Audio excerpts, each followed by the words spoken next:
Ça y est, c'est confirmé, hein. C'est bien Sœur Thérèse qui est derrière l'agression de Alice, s'il vous plaît. Oh my goodness, mais quel cœur noir celle-là. Ça fait un moment de toute façon qu'on a des doutes sur elle, hein. Elle était un peu trop sainte ni touche là, elle jouait trop à la fille parfaite. Et puis à chaque fois qu'elle mentionnait le nom de Alice, ça se voit qu'elle était gênée, jalouse et très aigrie quoi. Donc forcément, il fallait que Sœur Thérèse take action les gars. Du coup, elle a envoyé ses deux mecs l'agresser et ce qui est choquant, c'est que son but n'était pas juste de l'agresser, hein. C'est vraiment de la tuer, hein, de tuer Alice, de l'éliminer carrément de la vie de Arnold. Bonjour à tous et bienvenue sur Yeri TV, moi c'est Sylvia et sur cette chaîne je fais des revues et des analyses de films et séries afro.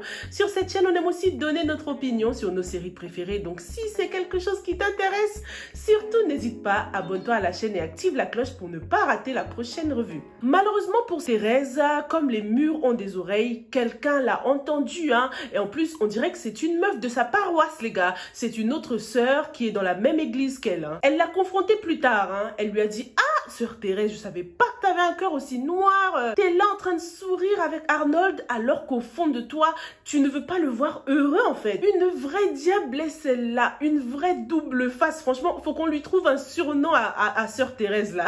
Mettez des suggestions en commentaire s'il vous plaît. Sœur Thérèse c'est une vraie devil in disguise. Je pense que sans le savoir, Sœur Thérèse se met dans un sacré pétrin, hein, parce que déjà elle n'a pas bien payé les agresseurs, elle n'a pas payé la totalité du montant, hein. Ils avaient agree pour 10 000 francs CFA, mais je crois qu'elle a donné un peu moins. Du coup les agresseurs ils ont dit ouais bah considère que tu nous en dois une quoi. Donc le moment venu, Sœur Thérèse va devoir payer. Il y a quelqu'un dans les commentaires qui m'a dit hier que ouais franchement je sais pas comment les gens arrivent à trouver des meurtriers comme ça, normal, mais dans quel monde on vit? Je crois que j'ai lu un commentaire comme ça. On va dire que c'est ce qui fait la beauté de la fiction, hein. Tout est possible avec un peu d'imagination. En tout cas, l'agression de Alice n'a rien changé, hein, entre Alice et Arnold. Certes, elle a été sacrément amochée, mais Arnold est toujours aussi amoureux d'elle. Il est allé à son chevet à l'hôpital, il est aux petits soins, il prend vraiment bien soin d'elle. Et ce que j'ai apprécié surtout, c'est qu'il n'est pas allé trop s'apitoyer auprès de Thérèse quoi, parce qu'on l'a vu avec d'autres hommes dans la série là, et même les femmes, dès qu'ils ont un problème avec leur conjoint actuel, ils vont voir la concurrence quoi. Où est la logique s'il vous plaît?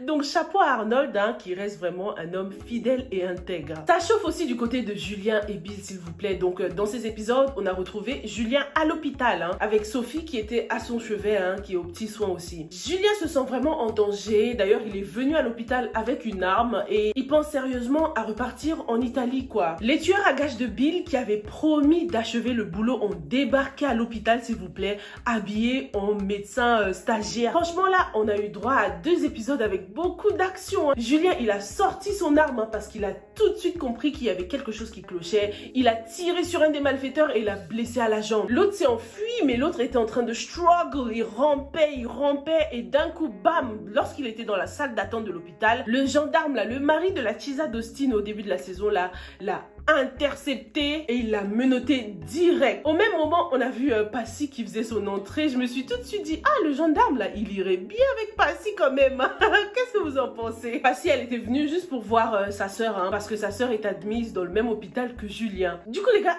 lorsqu'ils ont intercepté le bandit là, je me suis dit, ah là c'est foutu pour Bill. C'est sûr que grâce au tueur, on va découvrir qu'il est derrière tout ça. Mais heureusement pour Bill et malheureusement pour le tueur s'est fait descendre par son collègue s'il vous plaît. Lorsque le tueur qui a réussi à s'enfuir racontait toute l'histoire à Bill, il lui a raconté comment il a dû tuer son collègue pour ne pas laisser de traces, hein, parce qu'il le connaît bien, ce collègue là c'est un snitch. Si tu le cuisines un peu, il risque de dénoncer tout le monde. Donc pour le bien de tous, il a choisi de l'éliminer. C'était quand même quelque chose de choquant, mais Bill s'en fichait complètement. Lui, ce qui l'intéressait le plus, c'était le fait que dans le feu de l'action, Julien avait appelé Sophie sa femme quoi. Il avait osé dire que Sophie était sa femme. Ça ne l'a pas tant choqué que ça, hein, de savoir que quelqu'un venait de mourir par sa faute quand même, parce que c'est lui qui les a embauchés. Mais Bill, il m'étonne quand même, ça lui ressemble pas du tout. Est-ce que t'as même envie que Sophie finisse avec un homme comme ça, quoi? Jigfree nous avait dit dans les commentaires que parfois, lorsqu'on agit par amour, on peut se retrouver souvent à faire des choses inexplicables comme Bill, quoi. Est-ce que vous êtes d'accord? Est-ce que vous comprenez Bill? Moi, je trouve que là, Bill, il agit clairement par égoïsme. Son ego d'homme macho a clairement été été touché là et c'est ce qui le pousse à se venger quoi. On le voit direct lorsqu'il s'énerve parce que Julien a appelé Sophie sa femme alors que quelqu'un vient quand même de perdre la vie par ta faute frère. Parlons aussi de Austin et Kim. Alors Austin n'a pas trop envie de se donner à fond dans cette nouvelle grossesse de Kim parce que selon lui, Kim risque de perdre cette grossesse anyway. C'est limite, il n'y croit pas et il préfère encore pleurer la mort de l'enfant qu'il a eu avec Mélanie quoi. Austin se bête là, au lieu de se méfier, il est tout de suite allé annoncer la nouvelle à Mélanie qui a été choquée, elle a tout de suite eu le seum mais elle a essayé de le cacher à Austin. Mélanie était quand même aussi choquée de savoir que Austin continuait à se payer sa tête donc malgré le fait qu'il était avec elle, il continuait de coucher avec sa femme Kim quoi. Et ça ne l'a pas plu. Kim aussi de son côté, pareil. Au lieu de garder la nouvelle. C'est pour ça que dans certaines cultures là, dès que tu es enceinte, tu t'annonces pas. Tu le dis pas aux gens, je te jure. Il y en a qui attendent même jusqu'à l'accouchement pour dire quoi que ce soit. Bon, il y a vraiment des femmes qui sont fortes. Je sais pas comment ils arrivent à cacher des grossesses comme ça jusqu'à l'accouchement. Mais franchement, lorsqu'on voit le cas de Kim là, on les comprend. C'est pas tout le monde qui sera heureux pour toi quoi. Du coup, lorsque Kim a annoncé la nouvelle à Paul, il était tellement content de savoir qu'elle est enceinte, mais son expression a tout de suite changé lorsqu'elle lui a appris que le papa en fait c'était Austin. Peut-être que pour l'instant, Kim croit que le bébé vient d'Austin. Faudra bien qu'elle paye les conséquences de ses actes quand même. Elle a quand même trompé Austin. En tout cas, pour l'instant, elle a l'air très sûre d'elle. Pour elle, il n'y a aucun doute, c'est vraiment le bébé d'Austin. Dorian a fait son retour aussi.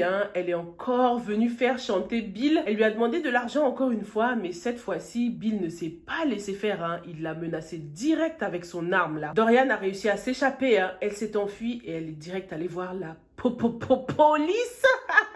Elle a dénoncé Paul direct en présence de Austin et Kim. Elle a raconté toute la vérité, comment elle n'est pas du tout la fiancée de Paul. Kim et Austin étaient vraiment bouche bée quoi. C'était quand même courageux de sa part de venir le dénoncer à la police, mais bon, ça c'est après avoir empoché les 2 millions quand même. Donc s'il n'avait pas refusé de lui donner de l'argent, Dorian ne serait jamais venu le dénoncer quoi, alors qu'elle savait très bien que ce qu'elle faisait c'était mal. Elle a gardé ce gros secret concernant les fausses couches pour elle toute seule jusqu'à ce que les choses se compliquent quoi. Du coup, la police l'a quand même enfermée pour quelques temps. Parce que bah ouais, elle peut pas s'en sortir aussi facilement, Dorian. Du coup les gars, chaud pour les partenaires de crime là, Paul et Kindy, ils sont devenus des partenaires de fuite. Les deux essayent de se cacher de la police, de s'enfuir. Est-ce que Kindy va finir par disparaître dans la nature avec Paul, peut-être partir aux Seychelles avec lui? En tout cas, les deux se valent. Deux autres personnes qui se valent aussi, c'est Piwele et Karine. Ils sont donc allés consulter et à la grande surprise de Piwele, le médecin a dit qu'il avait un low sperm count. En ce qui concerne Karine, elle a l'utérus endommagé, bien sûr, à cause de ses nombreux avortements. Les deux ne sont vraiment pas du tout compatibles quoi. Piwele s'est tout de suite refroidi, lui qui voulait tant un enfant. Maintenant qu'il sait que ça va être difficile pour Karine de tomber enceinte, elle a vraiment baissé dans son estime. L'amour est en train de se finir petit à petit là. Il a aussi annoncé la nouvelle à sa mère, qui n'est pas du tout comme lui. Elle est cash, vous la connaissez. Elle a dit, ça sert à rien de rester avec une femme qui ne peut même pas te donner un enfant. On to the next, mon fils, on change d'épouse. Cette daronne, elle n'apprend jamais rien, même pas un petit instant de réflexion là, genre, ah ouais. Au moins avec Passy, c'était un peu mieux, c'est juste les pilules qui l'empêchaient de tomber enceinte. Mais là, avec Karine, c'est pire parce que son utérus est carrément endommagé, quoi. Ce que j'ai trouvé intéressant quand même, c'est que lors de cette discussion avec sa mère, Piwele a plus insisté sur le cas de Karine et puis Passy, ils ont un peu comparé les deux. Il a rejeté toute la faute sur les femmes, quoi. Alors que lui aussi a un dysfonctionnement avec son low sperm count. Mais ça, il ne l'a pas dit à sa mère. Ils ne se sont pas trop attardés dessus, quoi. En tout cas, en épousant Karine, Piwele a vraiment commis l'erreur de sa vie. Il était tellement pressé de l'épouser, il n'a pas appris à bien la connaître, quoi. Il a seulement voulu accepter le côté que elle-même voulait lui montrer. C'est pour ça que dans certains pays aussi, avant de se marier, on invite les couples à faire certains tests pour voir leur degré de compatibilité et tout ça. Ça peut aussi aider à diminuer les divorces ou les grosses déceptions. Parce que là, on sent que le divorce n'est pas très loin, les gars. Déjà que ces deux-là se disputaient tout le temps. Ils ne matchent absolument pas.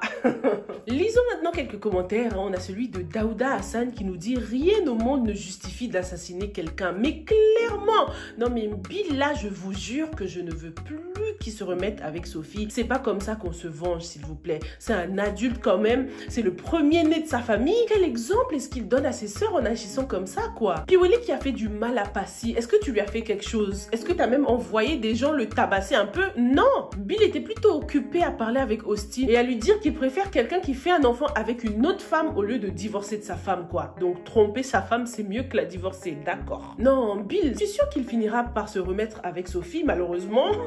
Mais j'espère qu'il va ramper avant de la voir. On a Vicky Dadou qui nous dit « Sophie, très matérialiste. Trop d'assassinats dans nos films, j'aime pas trop ça. » J'avoue que dans cette saison 2, il y a beaucoup de crimes. Hein. Ils ont accordé une grande place aux crimes, à la police, aux enquêtes policières. C'est intéressant qu'ils nous ont montré aussi différentes façons de commettre des crimes, hein, entre ceux qui vont voir les marabouts, ceux qui jettent des pierres sur toi, ceux qui embauchent des gens pour faire le sale boulot, ceux qui te manipulent psychologiquement et profitent de tes faiblesses. On est servi. Il y a de la diversité, les gars. Et je trouve que les assassinats et les crimes enlèvent un peu le côté réaliste parce que du coup, c'est too much, tu vois. Ça nous fait tout de suite sortir de la réalité et se rendre compte qu'on est dans une fiction parce que c'est exagéré quand même. Merci beaucoup pour tous vos petits commentaires. Hein. Comme d'habitude, n'hésitez pas à réagir aux commentaires que je viens de lire. Dites-moi aussi, bien sûr, ce que vous pensez du cas de Piwele et Karine. Est-ce que vous pensez que Bill mérite de se remettre avec Sophie ou pas? Dites-moi tout dans les commentaires et on se retrouve demain pour la suite, ok? Stay safe and stay blessed. Bye!